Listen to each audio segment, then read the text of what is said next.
Welcome to Confident Growth, the podcast for people who are passionate about productivity and personal growth.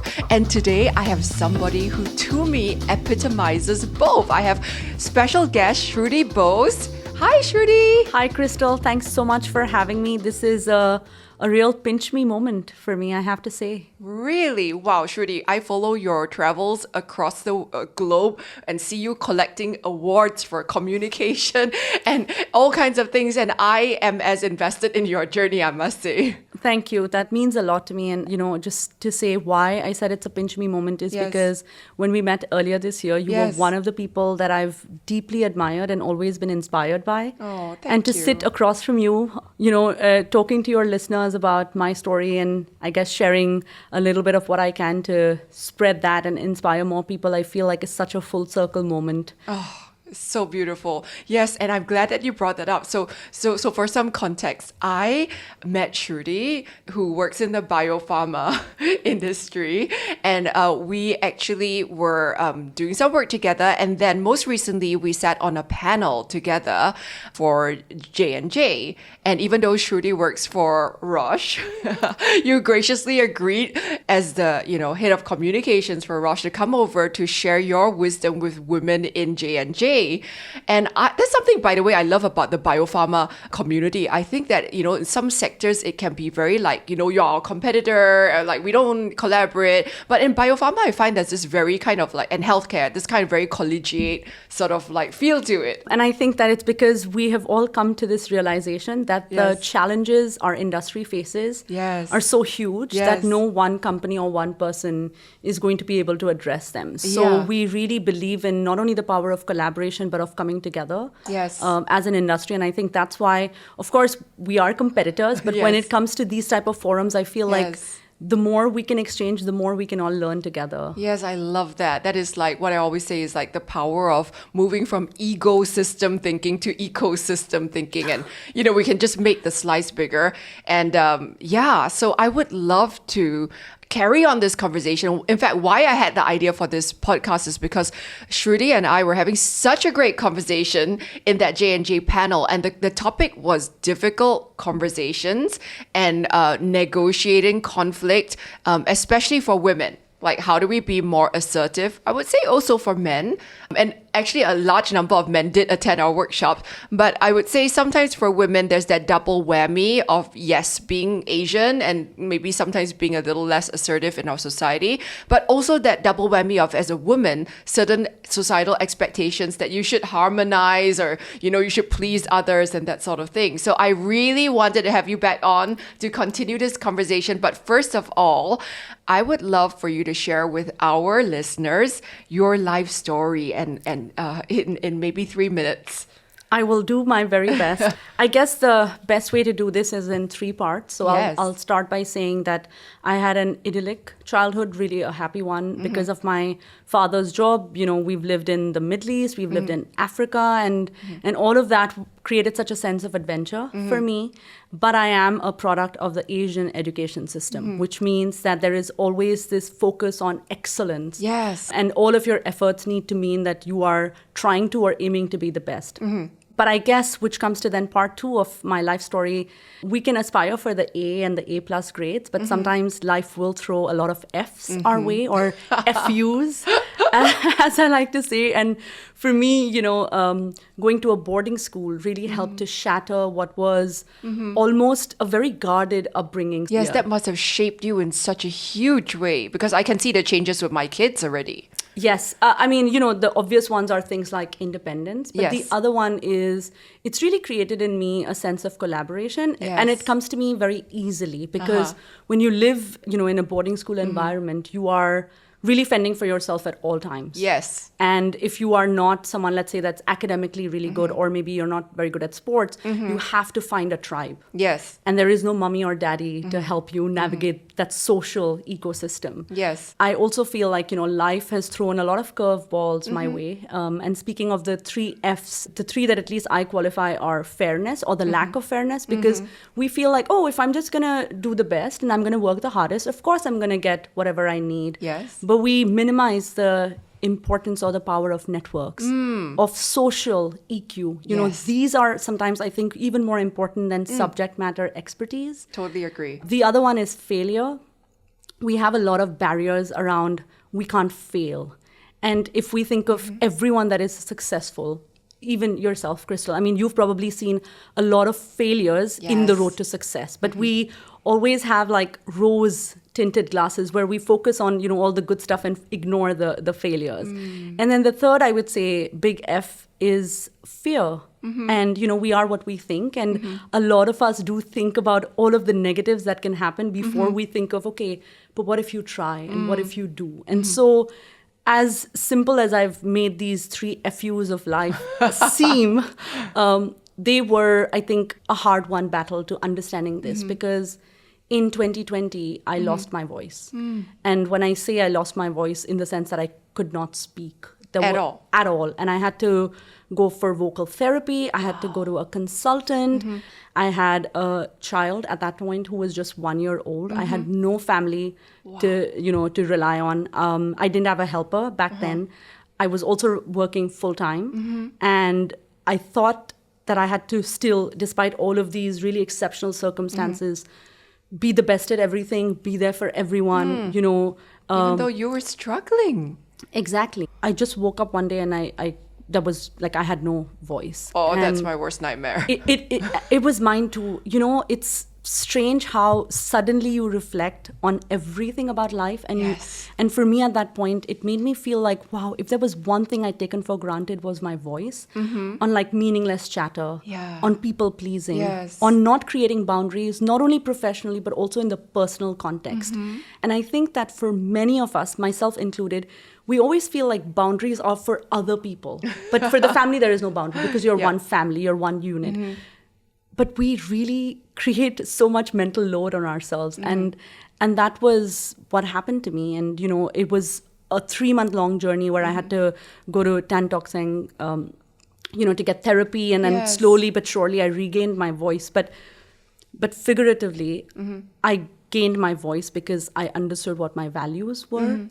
And for the first time, and it's been a long journey to get to this, but freedom, growth, gratitude, discovery, like these are the things that are so important for me that I'm now very comfortable using my voice for this. And if I feel like I'm in an environment where I don't have freedom, where it's a straight-jacketed, like someone tells me, well, you can do anything creative, but you have to do it in a square box, I would rebel and be like, I don't think this is the right environment for me. And that came because I lost my voice, but I gained my values. Yes. And it sounds as if like the losing your voice and finding your voice was a journey on a physical level, but much more than that, also on a emotional or even spiritual level, like finding what you wanted to use this beautiful instrument and your energy for.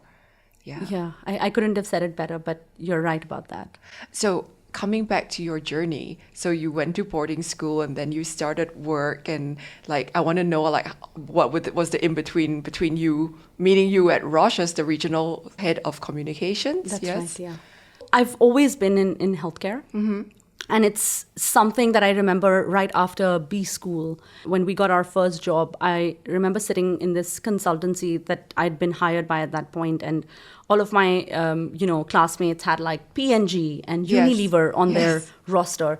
And then I got companies like Pfizer, Schering-Plough White, and I was like, my life is ruined. Like, I've never heard of these companies, you know? And I was like, okay, well, just let's give it a try. Okay. And surely I discovered a passion for healthcare. And it was even better because it was, you know, back in the day in its nascent stages still. So yes, there were all of these products, but no one was telling these stories. No one was articulating the message beyond just the science and the clinical effectiveness. And so I just found such a passion for it that no day felt like I was at a job. It just felt like, you know, something that I was so excited every day almost to go to work. And after spending many years in India, which is where I began my career, Singapore felt like the next natural step because, you know, this is where a lot of companies are headquartered regionally.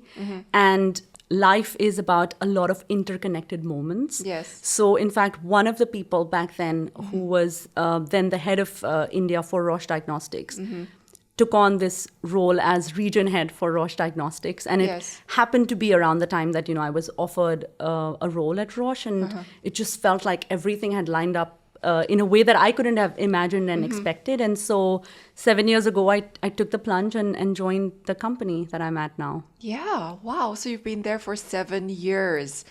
And I'm interested as well in some of the difficult conversations or challenges you've had because, every job has challenges. Every career has challenges and challenging conversations and stakeholders we need to align. Not because the stakeholders are necessarily difficult people, but because research shows that the more high performing a team, the more the team actually feels comfortable having those difficult conversations. And it was something that you spoke a lot about in the panel. I wonder if you could give me a little bit of talk about your attitude towards difficult conversations at work and maybe a specific example of a powerful, difficult conversation that you had and that you were proud of. It's really interesting that you spoke about high-performing teams, but also that they have the most difficult conversations. Yes. And I can speak from personal experience with my team because at the beginning of this year, I was very clear when I said, we can be a high-performing team, but then that performance is always about me and I. But if we're a high-trusting team and we build that environment where all of us feel like we want to contribute to the best of our abilities and do what each of us is passionate about, then imagine what we can unleash. Love that. But it's a hard road for most people. And, you at the beginning had also used this word like harmony. In the Asian context, that is supremely important, actually more so than so many of the other things. Absolutely. And people find it hard because the hard conversation is maybe I need to give you feedback, but if I give it, is it going to jeopardize our relationship? Yes, that's that fear of conflict. And I think leadership expert Patrick Lencioni always writes about this concept called artificial harmony, where he says that, if team members aren't prepared to push each other out of their emotional comfort zones or step out of their comfort zones, then it's extremely likely that we aren't making the best decisions for the team as a whole, right? And artificial harmony it's not like we actually agree, but for the sake of that harmony, we artificially pretend, and in the meeting we're like, yeah. And then when we leave the meeting room, everyone's on the WhatsApps going, oh my God, can you believe that? Yeah. I guess one of the things that, I've heard in conversation with a lot of senior leaders is at the beginning of the meeting, they'll say, let there be one conversation, and it's what happens in this room. And that's exactly what they're trying to imply is whatever you feel you want to air, do it in this space versus having that side conversation, because then as a group, you don't benefit, right? And also you're not creating psychological safety where people feel like I might have a contrarian view and I should be okay with expressing it because it doesn't take away from what I'm trying to bring to the group. And I guess for me personally, I have come to the realization that, you can always have intellectual friction, but as long as it doesn't jeopardize the social or the emotional friction, and that's okay. Where people get confused between the two, especially in a conflict situation, is if you're not having an intellectual conflict and it becomes an emotional conflict, actually there are no winners because now we're not having a rational argument. Now it's just heightened emotions and, people are coming from a space where they might be feeling like their ego is bruised or, there are some other underlying currents that we're not aware of. And so with this realization, I feel like I'm generally okay in a conflict or an uncomfortable situation because I never try to say that this is about me. When people are saying something, including for what I think might be my best idea, they're not challenging who I am as a person. They're challenging and poking holes in an idea that I have. So you don't take it personally? No, I try not to take it personally. And then, have you always been able to have this attitude, or was it something you learned? I had to learn it. I have to say that I've not sometimes been the best in these situations, but over time, it's, I've tried to become more objective about it, especially I think in the work context. And then something that I remember reading many years ago that was helpful for me is the 72-hour rule, where you try and imagine this same scenario 72 hours from now.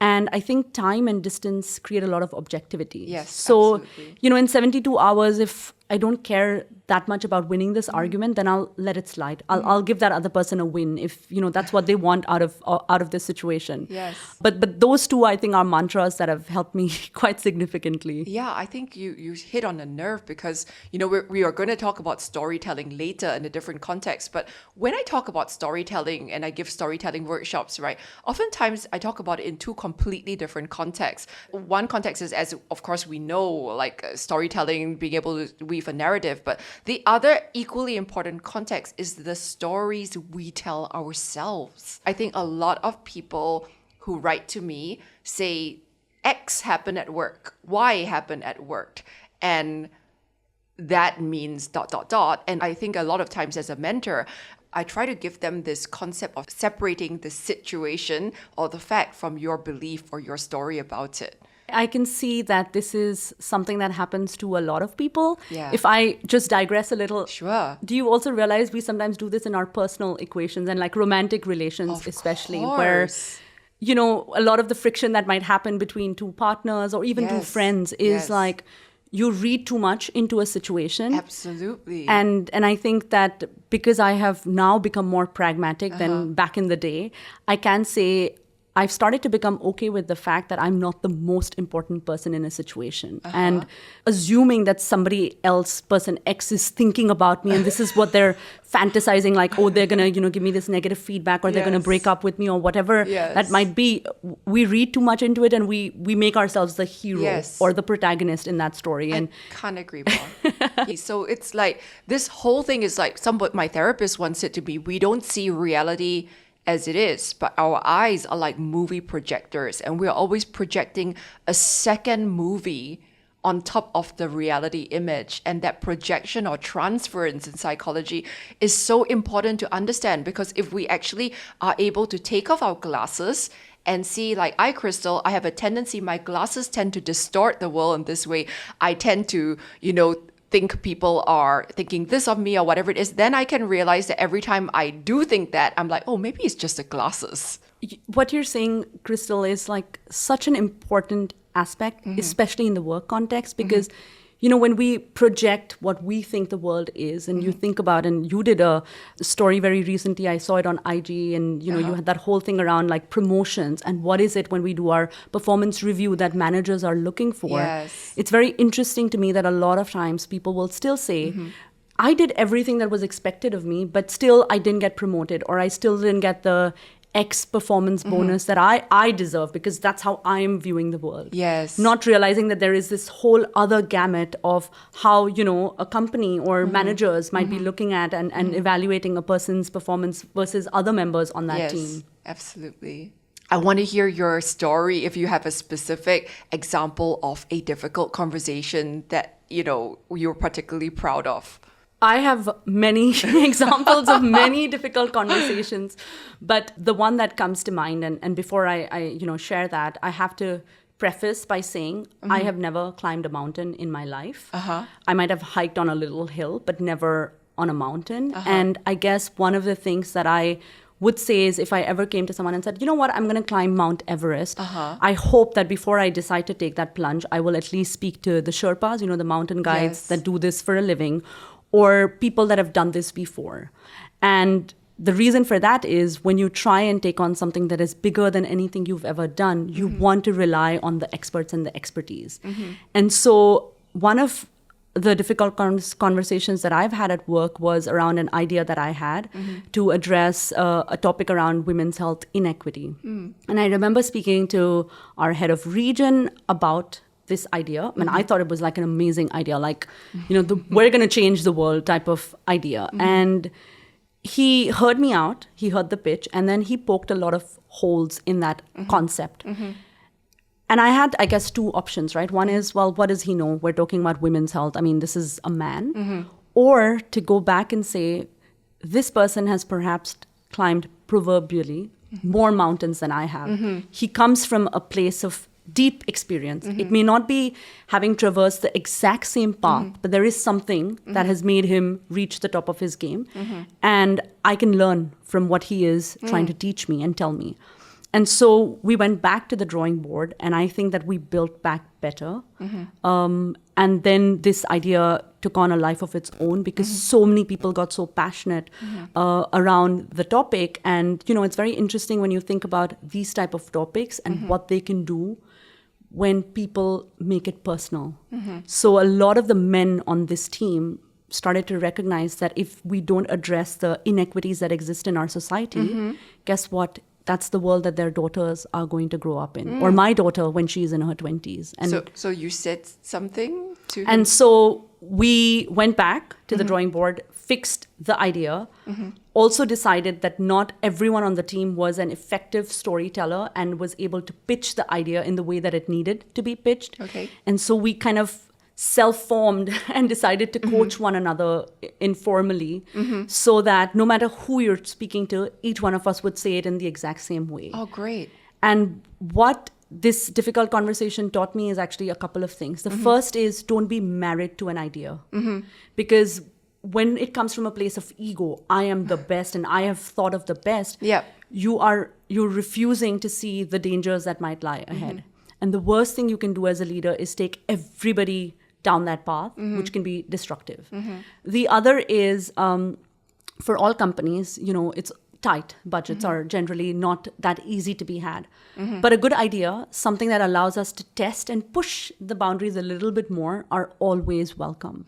And if you speak to enough of the right people, and all the right people don't necessarily sit right at the top, you can find people that will know somebody else, and then you create this informal influence network. Yes. And that's, I think, one of the things that I learned from this conversation was to take what I think I could objectively and then to build something that would be better from a networking and a collaboration and storytelling standpoint as well. So what I'm hearing from you, Shruti, is that this difficult conversation that you had, it was a couple of things. Like, firstly, you had the self-awareness to realize that something wasn't working and that something needed to change. And maybe you couldn't control like the other half of the equation, which is, him, your stakeholder. But the other half was like what you can control is you realize that, I can go back and tweak this and refine this and work collaboratively with the entire team, and we can make it even better. And you had that growth mindset about it where you weren't taking it personally again, and you didn't think he's doing this because he doesn't like me and he has a problem. And instead you were like, oh, how can we meet this person where they're at in a different way, in a way that allows them to really get it? Am I kind of like... Yes, you've nailed it better than I did in terms of the summary, but that is right. And sometimes, we also have this unconscious bias. Yes. Where the person giving you feedback, you might use their gender against them. Yes. Oh, my dad is telling me, of course, he doesn't understand what it's like to be a mom, right? But my dad has experience being a parent, regardless of gender. Yes. Or if it's a male boss, you might say, well, he's very harsh because he doesn't understand my realities. And having those watch outs, I feel, are really important in a conversation that is not going the way that you want. We all want to hear a yes, but life will throw a lot of no's your way. I totally believe in that. And that kind of like is a little bit like mindfulness. When you learn mindfulness philosophies, one of the central tenets of mindfulness is assume positive regard. Like, assume the other person has a positive intention until they prove you wrong. But like the default is kind of like, this stakeholder wants to help and they don't have something against me, and I'm going to kind of like, operate under that assumption until they prove me wrong. The thing that I also feel like something like this teaches you is, and rock bottom is a great place to start. And because I've been there and I lost my voice, I can tell you that I come as someone now that has high GQ, and GQ is gratitude quotient.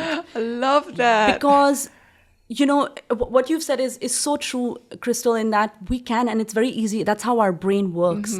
The carrot and stick method has worked for so many years because that's how we all prefer to deal with things, right? Like, you only do something because there is a negative consequence if you don't. And when you come from as you've articulated, this sense of, and Juliana talks about abundance. Yes. Or in my case, gratitude, because when I lost my voice and when COVID hit and the only people in that household were me and my 1-year-old daughter, I realized that I had my health. I had a roof over my head. Yes. We were okay financially. Like, I didn't have to rely on anybody to help me. And I feel like there is a lot that we should constantly be grateful for, because the worst time to be grateful is after you've lost it, or if you've had a negative reminder, and you also find this in our personal lives where, if God forbid someone passes on, or after you lose your job, suddenly everything about that company was so wonderful. Yes. But while you're there, while you are gainfully employed, you don't appreciate what it is that, having that job or being in that company might have helped you with. Yes, there's this great mindfulness teacher called Thich Nhat Hanh, and he passed recently, but he actually had a whole lecture where he talked about the joy of no toothache. Because he had a toothache for a long time. And then when it made him grateful for those days where he didn't have the toothache. And it's like, today I have the joy of no toothache. Yeah. Right? But we often take for granted all these really important things that other people would give their, whatever for, right? By the way, I want to wrap up on that story, because I know that difficult conversation that you had with that stakeholder resulted in a fantastic program that had global implications. Do you want to tell us about how, fast forward, what happened as the result of that? So in one of our global meetings, and this is a senior woman leader that I really admire, and she said this quote, and she shared it from a Greek philosopher, which said, "The secret to happiness is freedom, and the secret to freedom is courage." And what that actually equates to is happiness equals courage. So I thought about the fact that after COVID, now that we're all back thriving in a non-COVID environment, why are we not spending more of our time, and I can talk about this personally for myself and my team, on the things that really matter to us, the things that we feel like if we only have X number of days in a year, why not spend it on something that we know will create impact, a lasting legacy, something that, and I spoke about, a lot of people on the team actually have young kids and daughters at that. And so this program and this concept came from, we can create social awareness, and then it'll just be another awareness campaign about, yes, there is unfairness in society. We need to do better for women's health. Or we could say, we want to drive action. And in a country like Singapore, which is the pinnacle and a benchmark in so many areas in healthcare, make sure that women don't have to die from something like cervical cancer. That, there are all of these wonderful programs that HPB runs, the Health Promotion Board, that we want to direct energies and, channel resources towards. And so this year, we, on Mother's Day, in fact, together with the Singapore Cancer Society, launched the National Women's Checkup Week. And the idea really is this. If you want to give your mom a gift, and of course, we take her to brunch and maybe you do some girly things with her, why not also book her an appointment for whatever screening is available? And in many cases, it is free of cost, so that she also gets the gift of good health. Oh, I love that. That is so practical and that's so useful. And you could combine it. You could go for the checkup and then you could go out for lunch afterwards. Exactly. And the amazing thing about this is this idea came from someone that is a guy on our team. And he lost his mom to cancer a few years ago. And so you can imagine, of course, it comes from purpose. Like that's what has driven and led to the idea.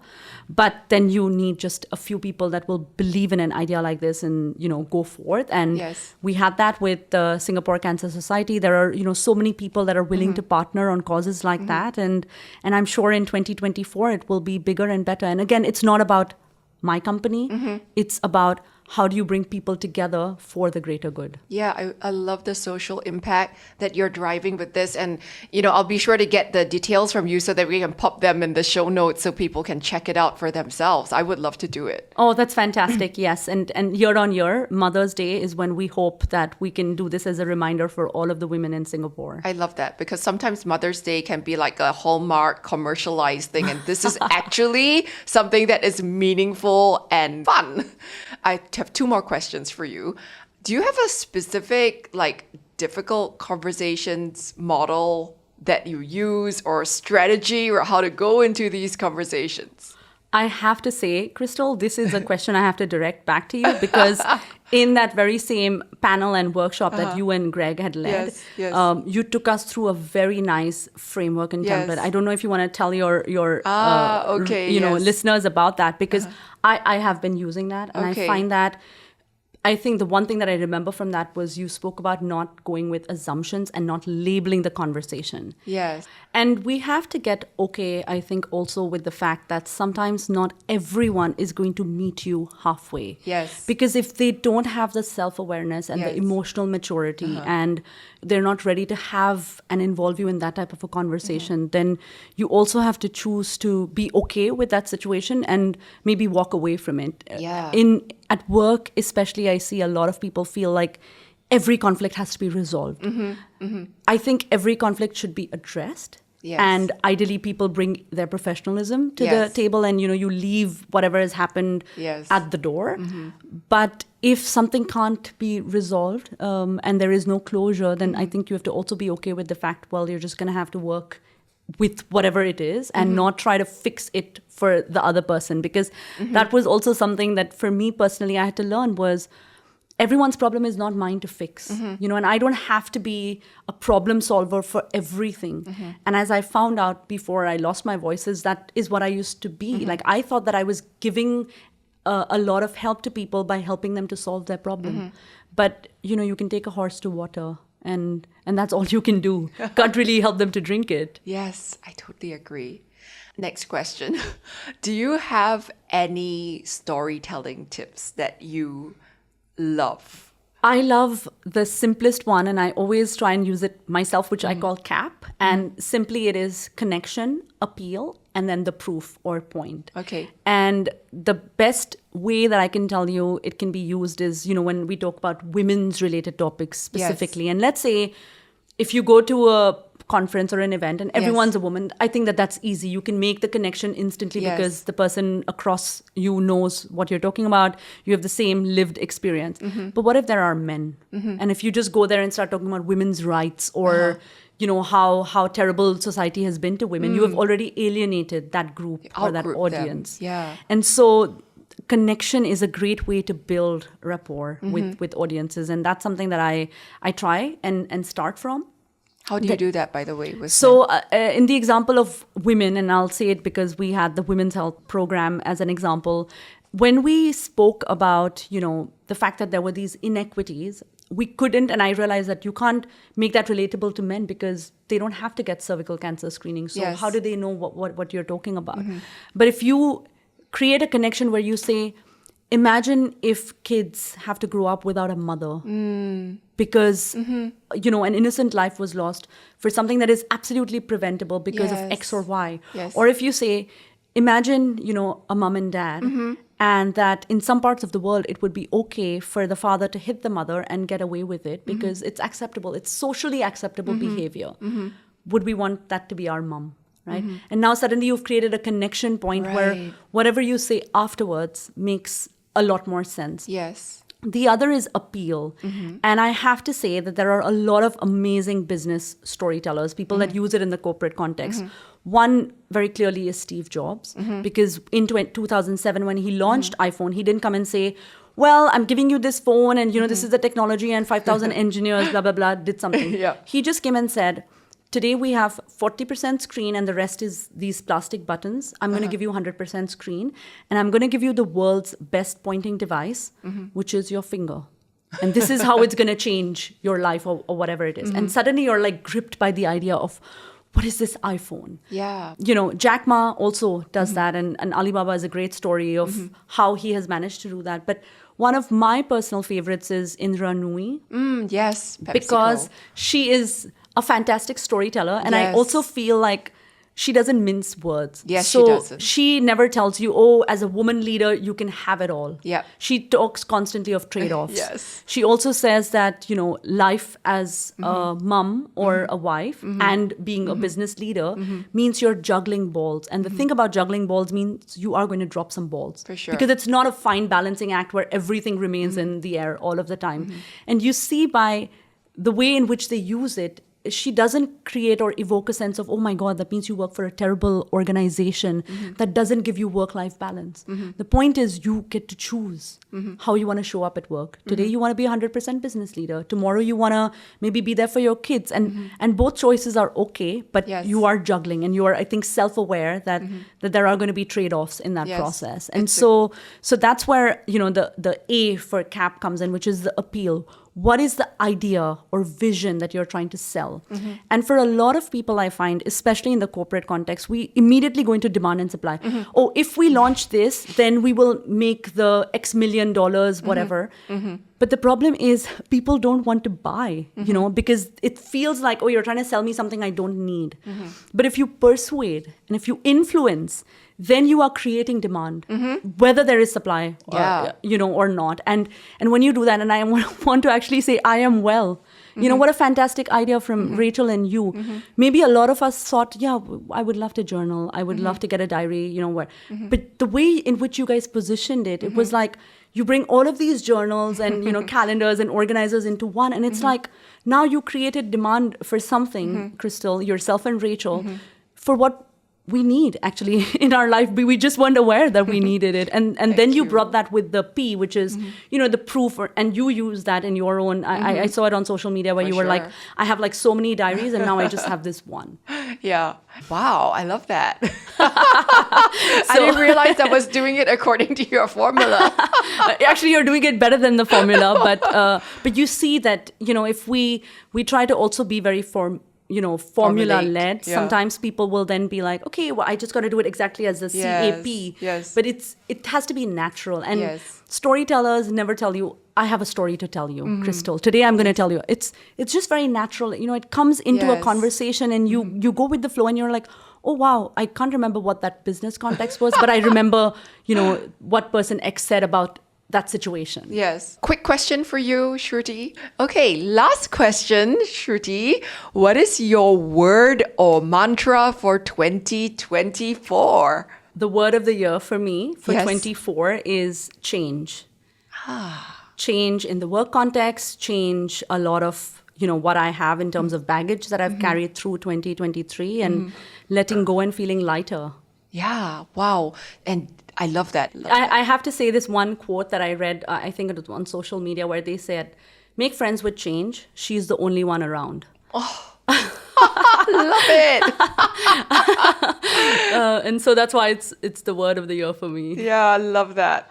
Well, thank you so much for coming and joining us. Where can we find you on the internets if we want to follow you? And I am on LinkedIn, and then I have a private Instagram account that is just for, pictures and photos of my family, but mostly on LinkedIn with the same name. Okay, wonderful. So we'll drop a link to Shruti's LinkedIn handle, and please do follow her. She's a fantastic communicator, and I love watching her adventures and all the good work that you do, particularly for women's health around the world.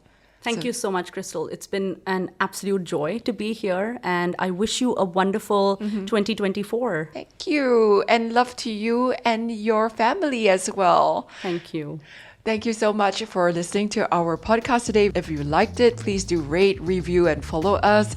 And look forward to seeing you again next week on Comfort and Growth, the podcast for people who are passionate about productivity and personal growth. Bye!